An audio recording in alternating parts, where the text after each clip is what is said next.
10절입니다. 1절부터 10절입니다. 제가 본문을 읽도록 하겠습니다. 그는 허물과 죄로 죽었던 너희를 살리셨도다. 그때 너희는 그 가운데서 행하여 이 세상 풍조를 따르고 공중의 권세 잡은 자를 따랐으니 곧 지금 불순종의 아들들 가운데서 역사하는 영이라. 전에는 우리도 다 그 가운데서 우리 육체의 욕심을 따라 지내며 육체와 마음에 원하는 것을 하여 다른 이들과 같이 본질상 진노의 자녀이었더니 긍휼이 풍성하신 하나님이 우리를 사랑하신 그 큰 사랑을 인하여 허물로 죽은 우리를 그리스도와 함께 살리셨고 너희는 은혜로 구원을 받은 것이라. 또 함께 일으키사 그리스도 예수 안에서 함께 하늘에 앉히시니 이는 그리스도 예수 안에서 우리에게 자비하심으로써 그 은혜의 지극히 풍성함을 오는 여러 세대에 나타내려 하심이라. 너희는 그 은혜에 의하여 믿음으로 말미암아 구원을 받았으니 이것은 너희에게서 난 것이 아니요 하나님의 선물이라. 행위에서 난 것이 아니니 이는 누구든지 자랑하지 못하게 함이라. 우리는 그가 만드신 바라 그리스도 예수 안에서 선한 일을 위하여 지으심을 받은 자니 이 일은 하나님이 전에 예비하사 우리로 그 가운데서 행하게 하려 하심이니라. 아멘. 에베소서를 몇 주째 보고 있습니다. 에베소서는 이미 사도 바울이 감옥에 갇혀서 있는 동안에 지금 에베소 교회에 보낸 옥중서신 중에 이제 하나입니다. 그런데 1장에서 사도 바울은 하나님께서 하늘의 신령한 복을 너희에게 주었다. 근데 그 신령한 복이 하나님의 자녀가 되는 복이었습니다. 하나님의 아들들이 되도록 하는 복이었고 그리스도 예수 안에서 하늘과 땅이 온전하게 통일되도록 너희를 부르셨다. 그러면서 너희가 하나님의 찬송이 되기를 또 위해서 부르셨다. 하나님이 너희들이 그 하나님의 그 영광의 풍성함을 찬송할 뿐만 아니라 너희 자신이 하나님의 찬송 그 자체가 되게 부르셨다는 겁니다. 그리고 너희의 구원의 완성을 위해서 보증으로 성령을 보내셨다라고 말씀하셨고, 그 다음에 사도 바울은 그 교회를 위해서 에베소 교인들을 위해서 늘 기도하기를 하나님께서 너희에게 지혜와 계시의 영을 보내주셔서 하나님이 베푸신 그 은혜, 그 믿는 자들에게 주신 그 기업, 그 풍성한 기업의 영광이 무엇인지를 알 수 있도록 해달라고. 그리고 또 하나님께서 강력한 능력으로 믿는 자들을 구원하여서 그 믿는 자들 안에 역사하는 능력이 얼마나 큰지를 알게 해달라고 기도합니다. 그리고 그 능력은 어떤 능력이냐면 죽은 자를 예수 그리스도 그 죽은 자를 죽은 자 가운데서 살려내시고 하늘 보좌 우편에 앉히시고 만물 위에 뛰어난 이름을 주신 능력, 그리고 그렇게 말씀하십니다. 그리고 마지막에는 그 하나님께서는 그 능력으로 예수 그리스도를 만물 위에 교회의 머리로 삼으셨다 이렇게 말씀하십니다. 그러면서 오늘 2장 1절로 이어지면서 그는 허물과 죄로 죽었던 너희를 살리셨도다 이렇게 말씀하십니다. 에베소서 교회는 에베소에 있는 흩어져 있던 유대인도 있었을 것이며 또 에베소 지역의 이방인들도 그들의 그 안에 있었을 겁니다. 특별히 에베소 교회는 유대인들의 공동체라기보다는 이방인 공동체라고 먼저 생각한다면 하나님 사도 바울은 그렇게 말합니다. 너희는 허물과 죄로 죽었다 할 때 허물과 죄라는 것은 하나님 앞에서 우리 인간의 어떤 도덕적인 죄, 또 삶의 어떤 여러 가지 법률과 또 율법에 위배된 어떤 죄들 이런 것들을 다 포함한 것일 겁니다. 그러나 여기서 허물과 죄로 죽었다 하는 이 말은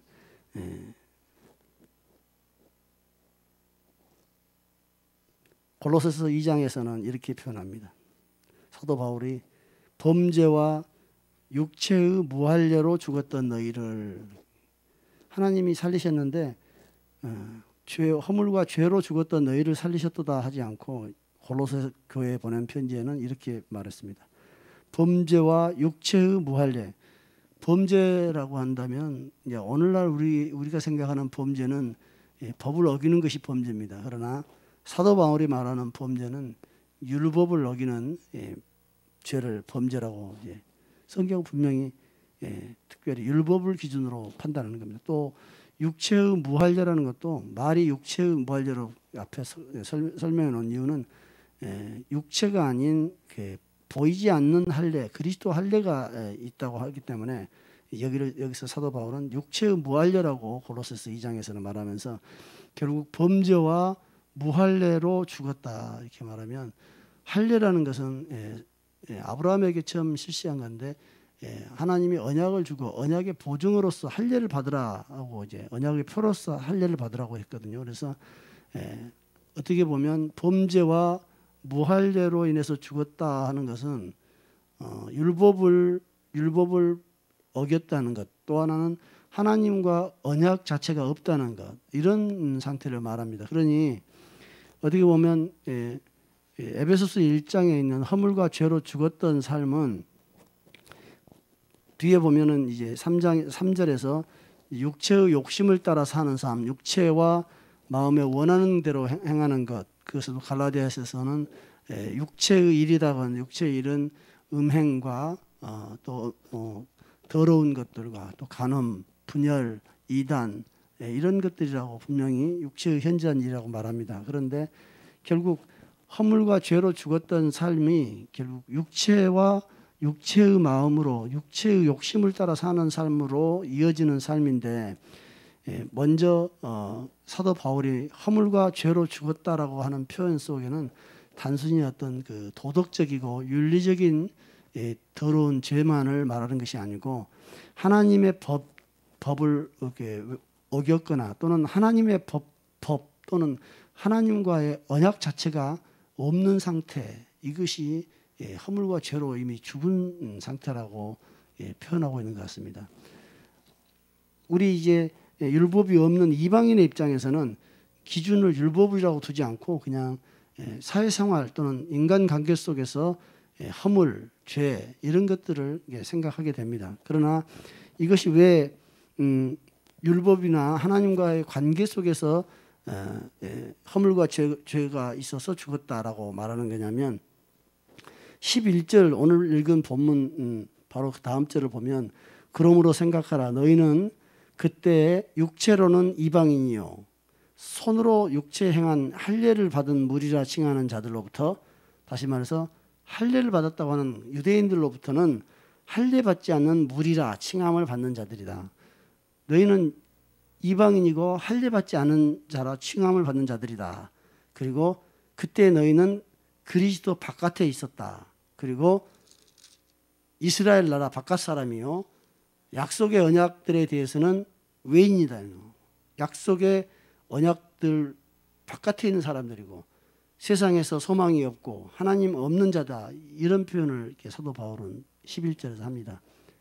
이게 지금 어떤 상태냐면 허물과 죄로 죽었는데, 허물과 죄로 죽었던 가장 큰 허물과 죄는 하나님과의 관계에서 이미 하나님과의 관계가 없다는 겁니다. 하나님과의 관계 자체가. 그래서 2절에서 그때 너희는 그 가운데서 행하였다 하는데 어떤 상태냐면 허물과 죄로 죽은 상태에서 행했다는 겁니다. 허물과 죄로 죽은 상태는 도덕적으로 부패하고 더러운 삶만 말하는 것이 아니고 이 세상 풍조를 따르고 공중의 권세 잡은 자를 따르는 삶이라는 겁니다. 이 세상 풍조를 따른다 할 때는 이 세상이라는 단어가 성경에 아주 중요한 단어인데, 이 세대라고 번역되기도 한 단어입니다. 세대. 그래서 성경은 이 세상, 그러면 우리가 눈에 보이는 이 존재하는 우주 공간의 세상을 말하는 겁니다. 그런데 세대라고 말할 때는 어떤 개념이 더 들어오냐면, 하나님 이스라엘 민족에게는 이 세대라는 개념이 상당히 많습니다. 세대가 여럿이라는 것. 어떤 세대냐면 지금 이 세대가 있고 오는 세대가 있다는 겁니다. 이 세대라는 것은 나의 세대가 있고 자식 세대가 있다 하는 이런 40년이나 30년 간격으로 오는 세대를 말하는 것이 아니고 창조로부터 이제 온 우주를 주께서 심판하시면서 멸하시는 그때가 있을 겁니다. 이것이 이 세대라고 한다면 주님이 오셔서 다시 새롭게 여는 그 세대를 세상을 오는 세대라고 합니다. 그래서 이 세상이나 오는 세대, 그래서 에베소서 1장에도 이 세상뿐 아니라 오는 세상이라고 이렇게 표현합니다. 이 세상이나 오는 세상에 일컫는 모든 이름 위에 뛰어나게 한다라는 표현은 이런 뜻입니다. 이 세대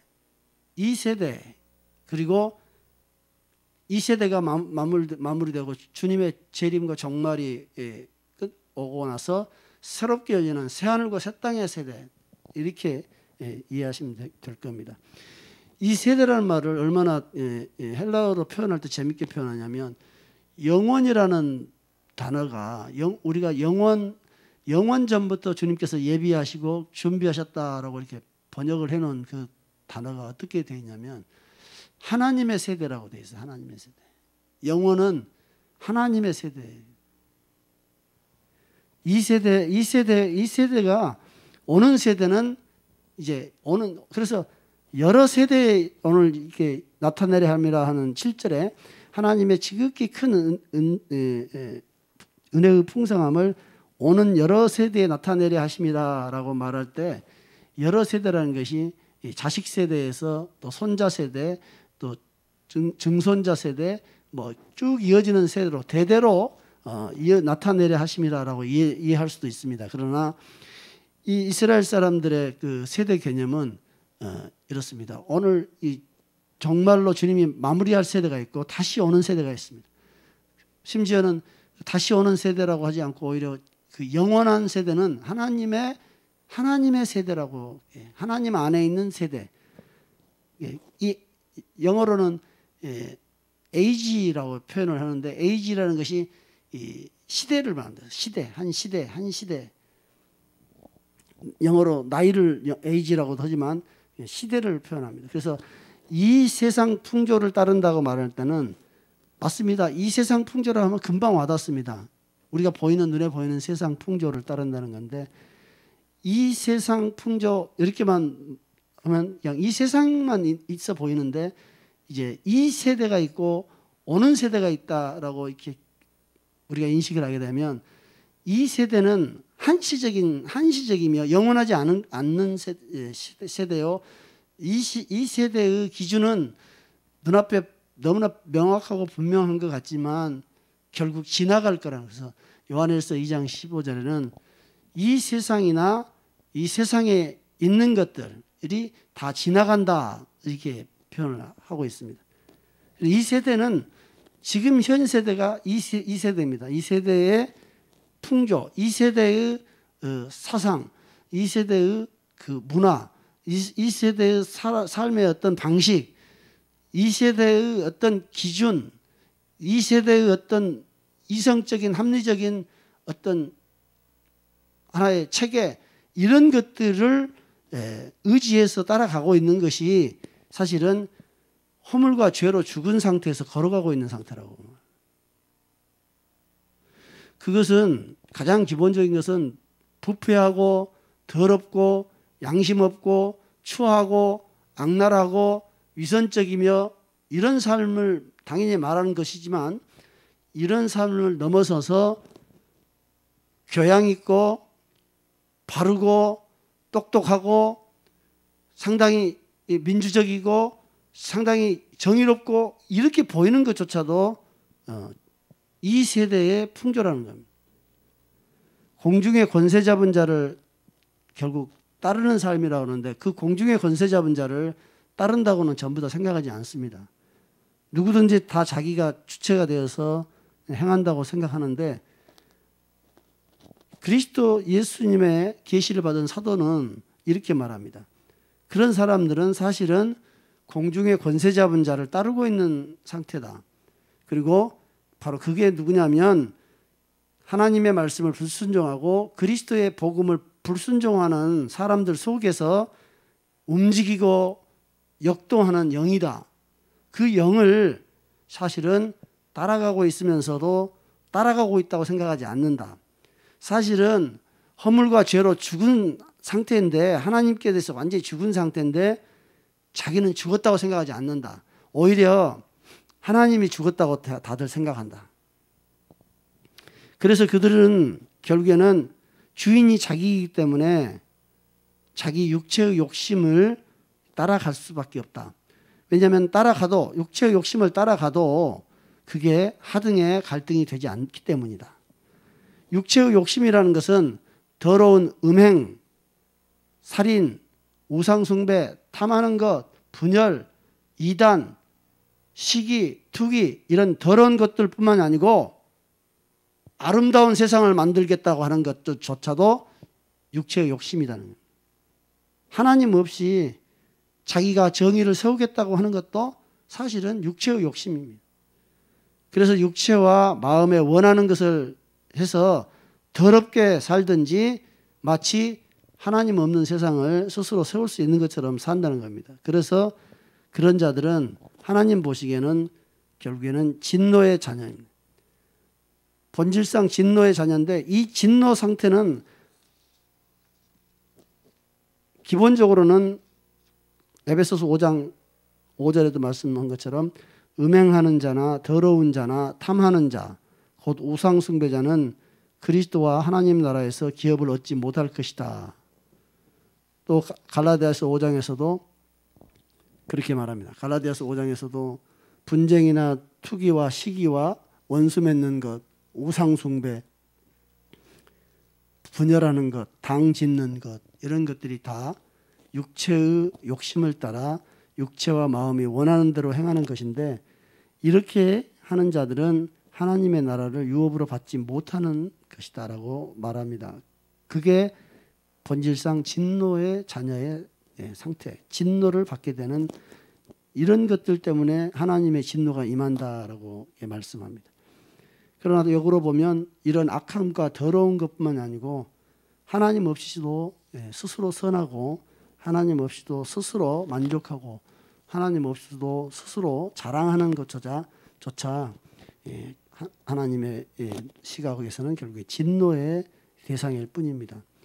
그런 상태에 있던 에베소서 사람들, 보통의 우리들, 그들이 긍휼이 풍성하신 하나님이 그 사랑하심, 그 큰 사랑을 인해서 그리스도와 함께 살려주셨다는 겁니다.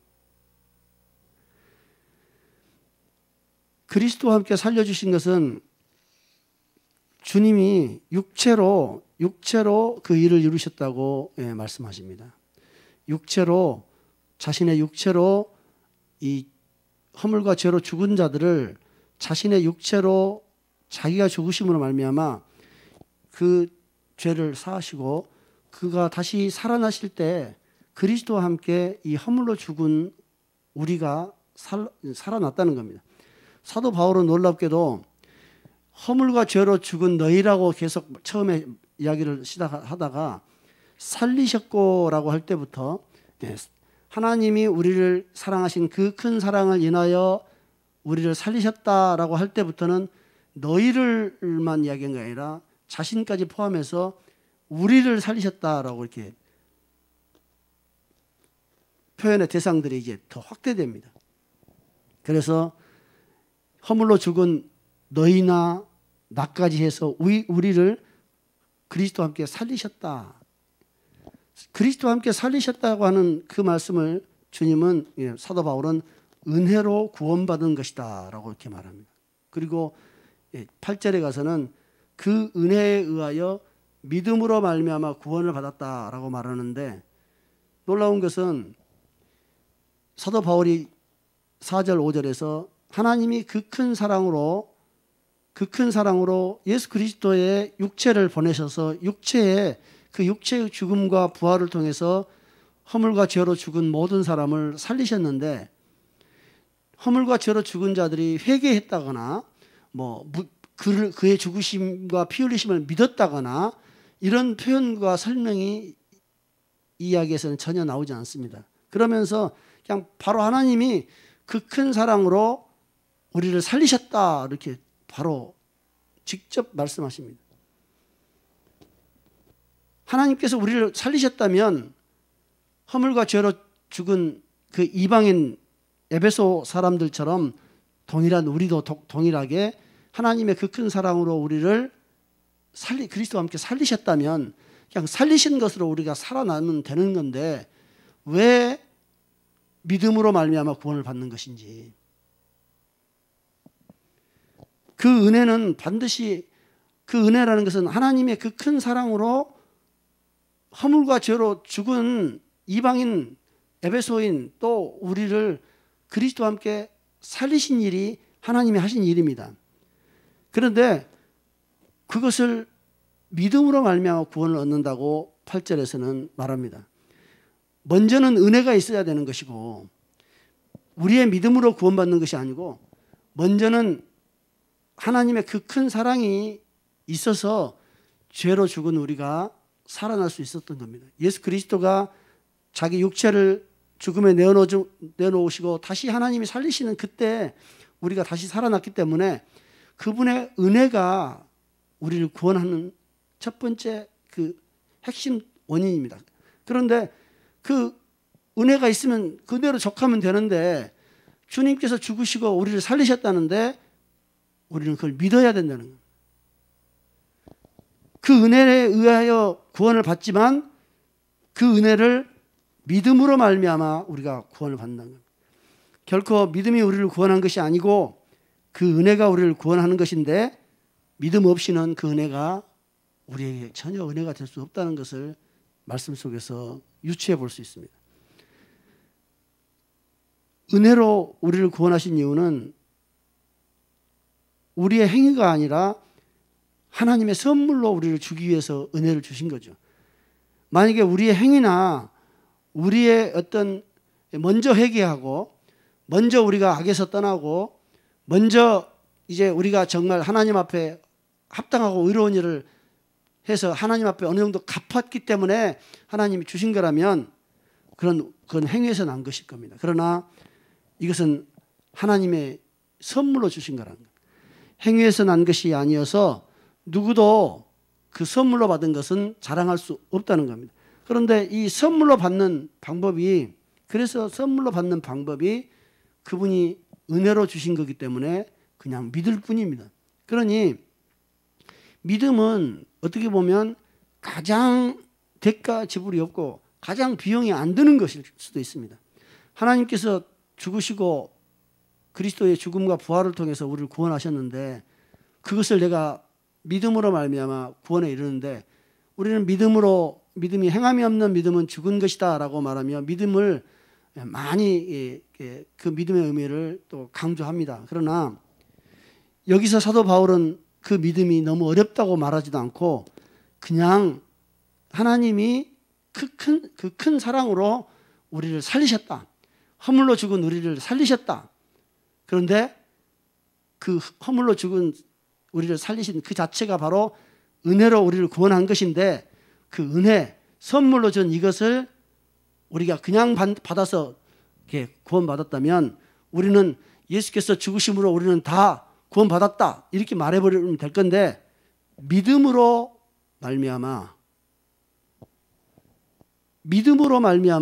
구원을 얻는다고 분명히 말합니다. 왜냐하면 예수님께서 하신 일, 또 하나님께서 그 아들을 통해서 하신 일을 우리가 은혜로 이렇게 믿는다는 것은 믿음이 일종의 영적인 행위입니다. 믿음이 곧 영의 행위예요.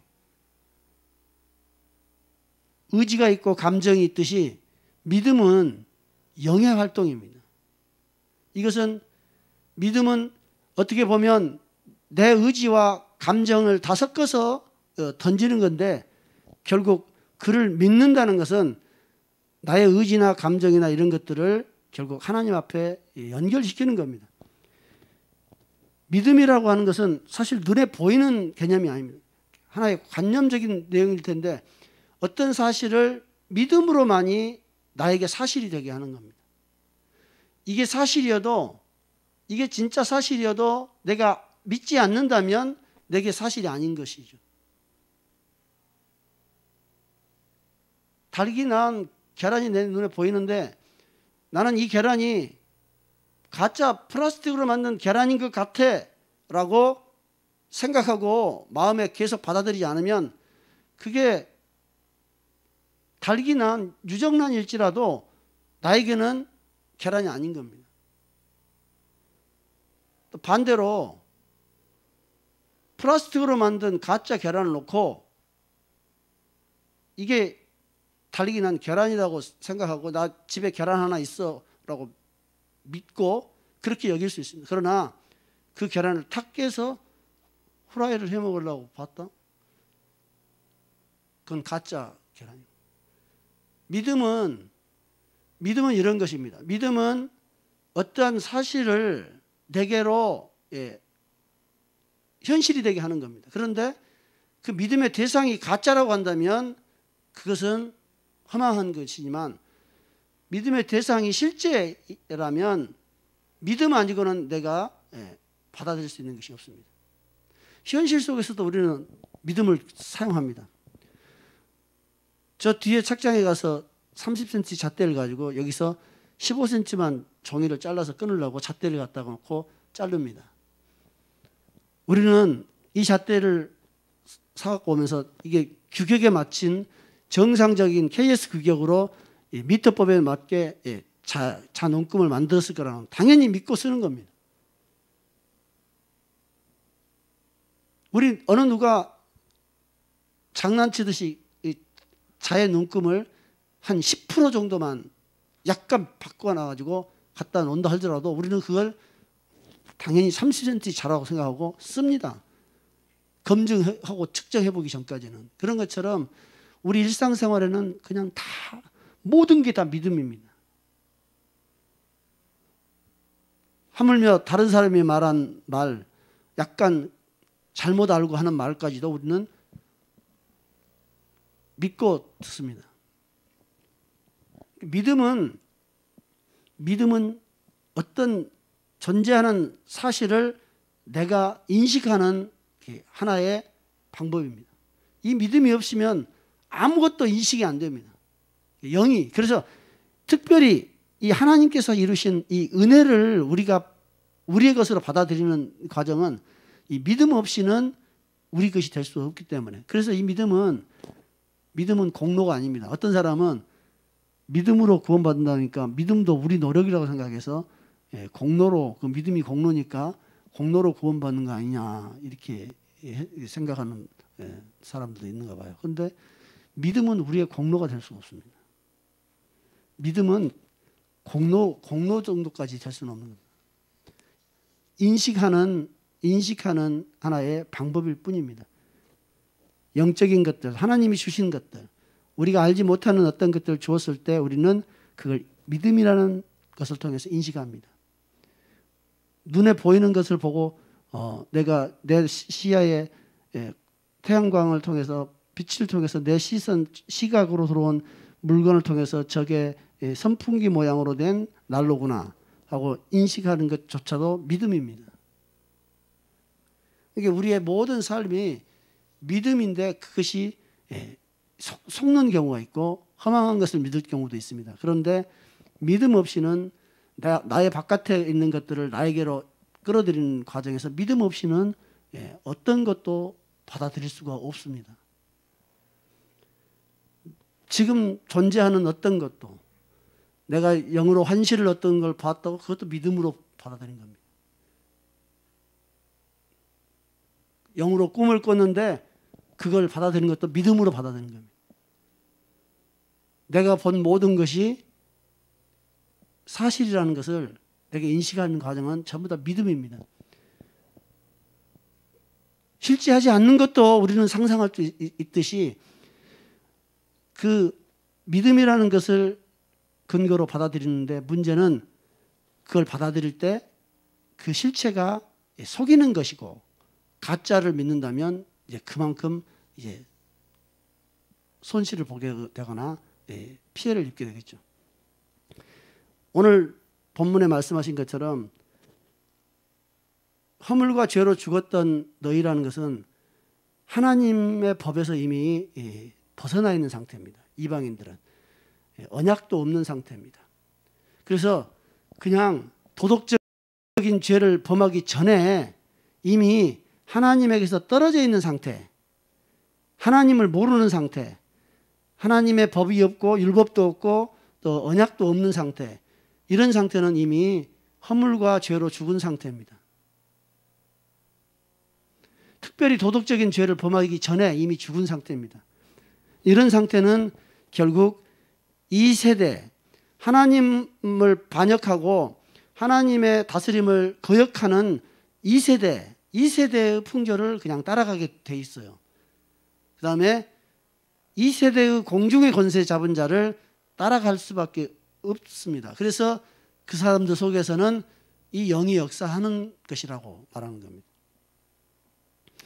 허물과 죄로 죽은 우리를 살렸다는 것은 우리가 더 이상 앞으로 도덕적으로 윤리적으로 죄를 전혀 안 짓겠다, 이런 상태를 말하는 것이 아닙니다. 우리를 살리셨다는 것은 앞으로는 죄를 전혀 모르는 어떤 자로 우리를 만드셨다, 이런 이야기도 아닙니다.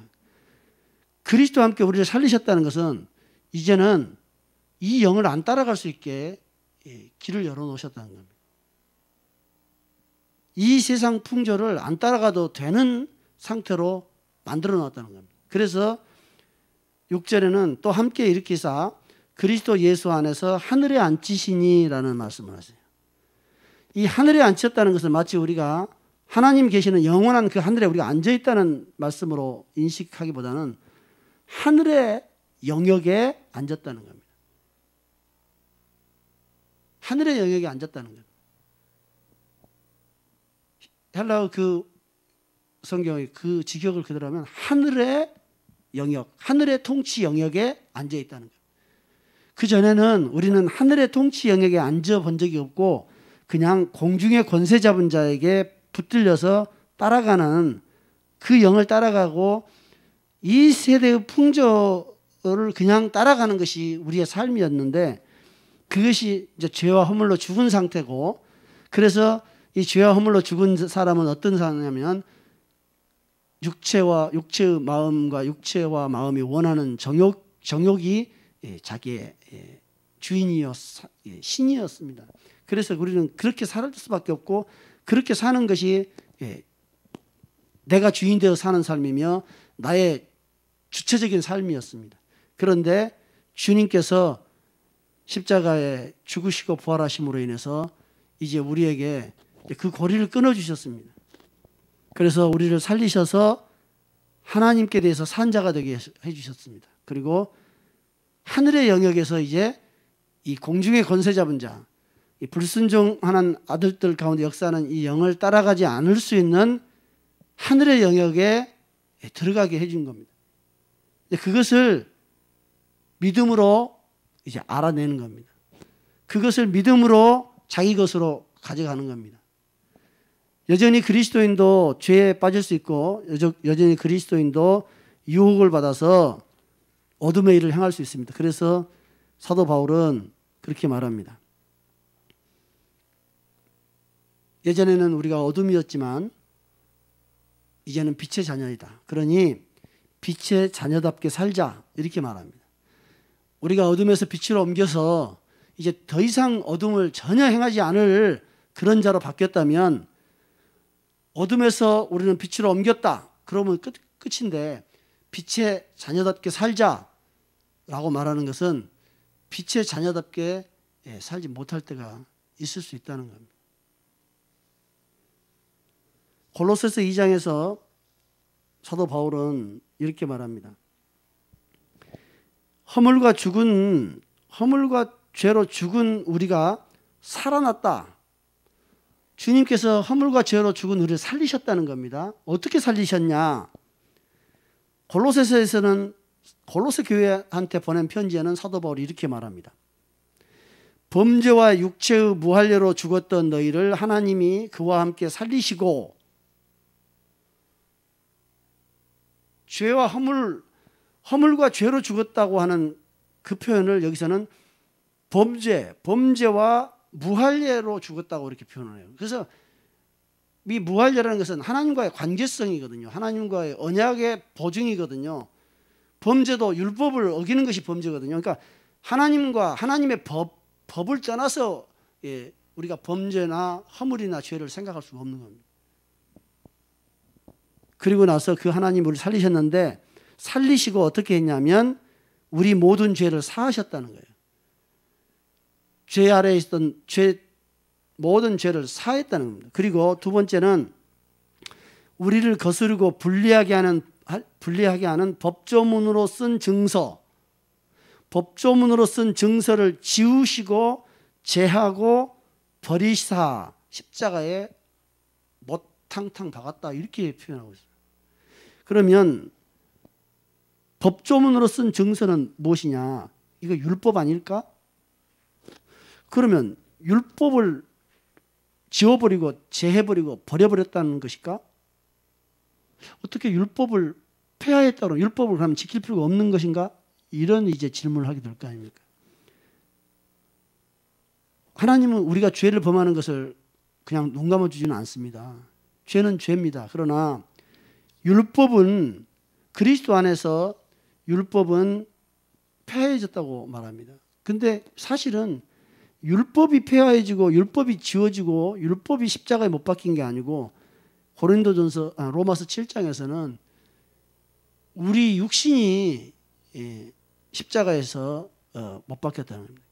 육신이 죄여서 육신을 못 박아버린 거지 율법을 못 박아버린 게 아니라. 근데 율법은 육신, 우리 몸, 육신을 지배하고 육신이 그 일종의 율법에게 의무사항이 있는데 의무사항이 있는 육신이 죽어버리니까 율법이 사실은 제할 일이 없는 겁니다. 그런 의미에서 율법이 폐하해졌다고 하는 것이지, 그러니까 내 육신이 살아있는 상태에서 율법이 폐하해졌으니까 나는 아무렇게나 해도 된다가 아니라 율법 앞에서 나는 죽어버린 자다. 나는 율법 앞에서 죄인이구나. 나는 율법 앞에서는 이제 살았다 것이 없다 하고 사형 선고를 받아버리는 상태. 그래서 나는 율법을 지킬 필요 없어가 아니라 그래 그러나 나는 상관없어. 나는 죽어버린 자야. 나는 쓸모없는 자야. 나는 더러운 자야. 나는 소망이 없는 자야. 그래서 십자가에 주님이 그렇게 비참하게 죽을 때 나도 같이 죽어버렸다. 주님이 그래서 머리가 되고 나는 몸이 되었다라고 성경에 주님이 그렇게 말씀하시는 겁니다. 그래서 에베소서에서는 2장 오늘 읽었던 본문 뒷부분에 보면 법조문으로 된 계명의 율법을 폐하셨다고 명확하게 사도 바울은 말합니다. 법조문으로 된 계명의 율법을 폐하셨다. 그러니 골로새서 2장 14절에 우리를 거스르고 불리하게 하는 법조문으로 된 증서를 지우고 제하고 버렸다는 말은 맞습니다. 율법을 그렇게 했다는. 왜냐하면 우리를 불리하게 하는, 우리 안에 육신이 있고 우리 자신을 보면 율법이 살아있으면 우리는 죽은 자이기 때문에 율법을 십자가에 못 박아버렸다고 말합니다. 사실은 근데 율법을 못 박아버리고 법을 없애버리고 무법천지에서 내 마음대로 저녁대로 살아라고 주님이 그렇게 해놓은 것이 아니고, 실제로 사도 바울은 이렇게 말하지만 로마서에서는 율법이 아니라 육신, 우리 자신의 그 죄된 이 몸뚱아리, 우리 자신의 자기 생명, 자생명, 우리 자신의 나라고 하는 이 생명, 이것을 죄인이라고 못 박았다는 겁니다. 그러니 예수님이 자기를 부인하라는 말하고도 명확하게 일치하는 겁니다. 그리고 15절에서는 통치자들과 권세들을 무력화하여 드러내어 구경거리로 삼으시고 십자가로 이기셨다, 이렇게 말씀하십니다. 범죄와 육체의 무할죄로 죽었던 너희를 하나님이 그와 함께 살리셨다. 아까 말한 대로 허물과 죄로 죽은 자를 그리스도와 함께 살리셨다. 에베소서에서는 이렇게 말씀하셨는데 골로새서에서는 범죄와 육체의 무할죄로 죽은 너희를 살리셨다. 그리스도와 함께 살리셨다. 그런데 살리고 나서 그 살리면서 이루어진 일이 뭐가 있냐면, 첫 번째는 죄를 다 사해줬다. 두 번째는 율법에 그 얽매이지 않도록 율법과의 관계를 끊어줘 버렸다. 세 번째는 하늘에 있는 사탄적인 영들을 다 무력화시켜줬다. 그러니 에베소서에서 말씀하신 불순종하는 자 가운데서 역사하는 영, 이 영을 무력화하고 벌거벗겨서 십자가로 그들을 이겼다는 겁니다. 그래서 이제는 하나님의 법도 상관이 없었고 하나님의 언약과도 상관이 없었고 하나님 없이 살았던 이방인들, 죄와 허물로 죽은 자들, 또 유대인도 마찬가지입니다. 겉으로는 하나님의 법 아래에 있는 것 같지만 실제로는 하나님의 법 앞에서 이미 죽어버린 자들, 법 앞에서 실패한 자들, 그래서 그 모든 사람들이 다 허물로 죄로 죽은 상태입니다. 죄와 허물로 죽어버린 그들을 살리신 우리 주님이 무슨 일을 하셨냐면 죄를 용서해 주겠다. 두 번째, 끊임없이 죄를 너희에게 밝혀내고 죄를 드러낼 수밖에 없는 율법과 너와의 관계를 끊어버리겠다. 너는 율법과 이혼한 상태다. 그리고 율법이 아니라 이제는 성령이 너를 간섭하실 것이다. 성령이 너를 책망하시고 성령이 너를 인도하고 성령이 너를 도울 것이다. 세 번째는 모든 사탄적인 영들을 너에게서 끊을 것이다. 그것들을 무력화시킬 것이다. 그것들을 구경거리로 포로 삼아서 포로 끌고 다시 전쟁포로 끌고 가듯이 끌고 내가 가겠다. 이렇게 지금 세 가지를 이야기하신 겁니다. 이걸 믿느냐요. 이 은혜를 믿으면 이 믿음이 이렇게 죽은 자를 살리신 그리스도의 은혜, 그 다음에 하늘의 영역에 앉힌 상태를 이제 한 걸음 한 걸음 누리게 될 것이다. 아마 사도 바울이 에베소서 지금 이 부분에서 말하고자 하는 바는 그럴 것 같아요. 신령한 복을 너에게 주었다. 그것은 하나님의 아들들로 삼는 복이다. 그리고 이 놀라운 은혜, 이 은혜의 풍성한 믿는 자들에게 준 기업의 그 풍성한 영광을 너희가 알기 위해서 하나님이 지혜와 계시의 영을 부어주기를 원한다. 그리고 그리스도 안에서 역사하신 강력한 능력이 너희 안에 역사했다. 그래서 그리스도를 죽은 자 가운데서 살리신 그분의 영이 너희를 지금 그렇게 살렸다. 하나님의 능력은 이런 능력이다. 그래서 예수 그리스도를 모든 이 세상과 이 세대와 오는 세대의 모든 이름들보다도 더 높은 이름을 주시고 예수 그리스도를 만물 위에 너희들의 머리로 삼았다. 그리고 너희들은 그분의 몸이다. 원래 너희들은 죄와 허물로 죽은 자들인데 그리스도가 너희를 몸삼기 위해서 살리셨다. 그 이야기를 지금 하고 있는 겁니다. 그리고 9절 10절에서는 이제 원래 이것은 하나님이 전에 예비했다는 거예요. 영원 전부터 계획했다는 겁니다. 예정했다는 겁니다. 그리고 그리스도 예수 안에서 선한 일을 위하여 너희들은 지음받은 자다. 선한 일은 착한 일입니다. 사랑과 화평과 온유와 겸손과 평강과 희락과 하는 이런 성령의 열매들을 맺는 삶입니다. 이것은 하나님의 일입니다. 하나님만이 할 수 있는 일이고 하나님에게서만 나오는 그 생명의 힘입니다. 사랑도 그렇고 온유도 그렇고 평강도 그렇고 희락도 그렇고 양선도 그렇고 결국 우리는 죄와 허물로 죽었던 우리를 주님께서 살리셔서 이제 하나님의 영역으로 우리를 올려주신 겁니다.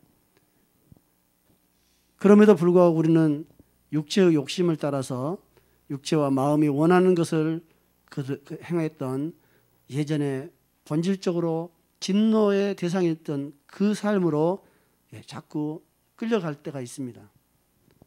그래서 그것은 너희가 예전에 허물과 죄로 죽은 상태였고 이 공중의 권세 잡은 자, 이 세상의 기준 풍조를 따라가고 지금 불순종하는 자들 가운데 역사하는 영들이 끌고 가던 그런 삶, 이전에 너희들이 어둠에 있었던 그런 삶의 열매들이다. 그러니 너희는 이 어둠의 열매들을 맺는 그 일들을 더 이상 하지 말아라.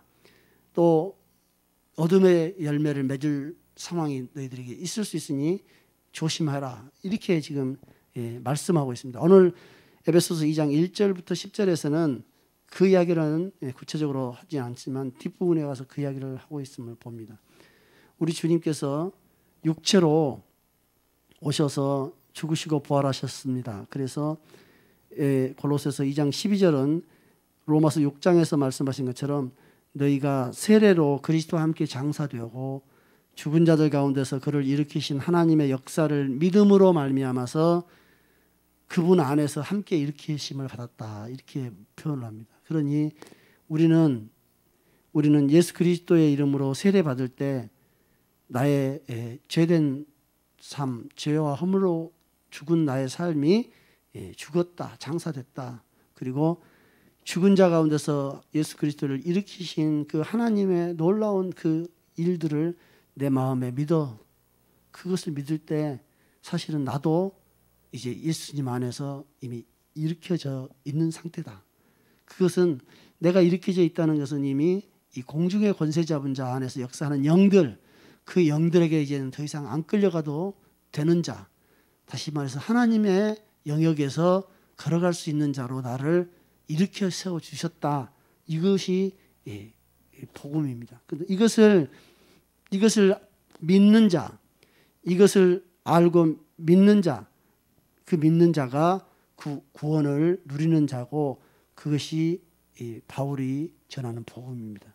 그래서 이렇게 죽은 자 가운데서 허물과 죄로 죽은 상태에서 살아난 사람은 그의 모든 죄가 예수 그리스도 안에서 용서받고, 두 번째는 그를 평생에 물고 뜯고 죄인이라고 정죄했던 모든 율법이 더 이상 이제 율법이 상관을 하지 못하게 되고, 세 번째는 하늘에 있는 모든 사탄적인 영들이 무력화되어 벌거벗겨질 것이니 이제는 이제 그리스도 안에서 이 영들이 계속해서 이제 쫓겨나가게 될 겁니다. 그래서 예수 그리스도 안에서 우리가 살아났다고 하는 것은 우리의 눈으로 보는 것은 어제나 오늘이나 똑같은 우리 모습이지만 예수님 안에 있는 자는